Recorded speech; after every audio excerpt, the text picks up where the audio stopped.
আসসালামু আলাইকুম বন্ধুরা, দেখুন গ্রামের বাড়িতে আসছি। চিতই পিঠা ভাজতেছে লার্কির চুলায়।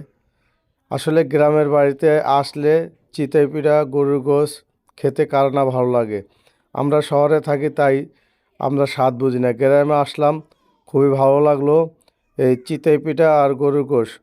আর এদিকে আমরা চিতই পিঠার সাথে আরও দিতেছি কি, ভিজাচ্ছে, মানে রস দিয়ে ভিজিয়ে সকালে খাবার জন্য আর কি।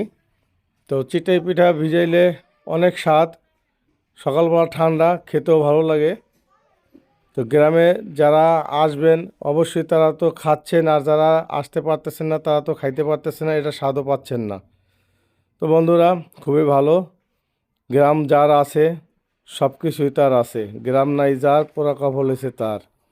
তো আমরা হচ্ছি ভাই গ্রামের মানুষ। তো গ্রামে আসলে আমরা সব ধরনের পিঠা খেতে পারি। এই যে দেখেন, টাটকা চিতই পিঠা এই যে চুলার থেকে উঠাচ্ছে, আমরা গরু গোশ দিয়ে খাচ্ছি। আলহামদুলিল্লাহ, খুবই ভালো। আর এই যে রস, এই রসের ভিতরে এই পিঠাগুলি ভিজানো হবে সকালের জন্য। সকালের নাস্তা হয়েছে এই পিঠা। তো ভালোই লাগলো, আমরাও খেলাম, আপনারাও খাবেন। তো গ্রামের বাড়ি না আসলে তো এরকম সুন্দর পিঠা খেতে পারবেন।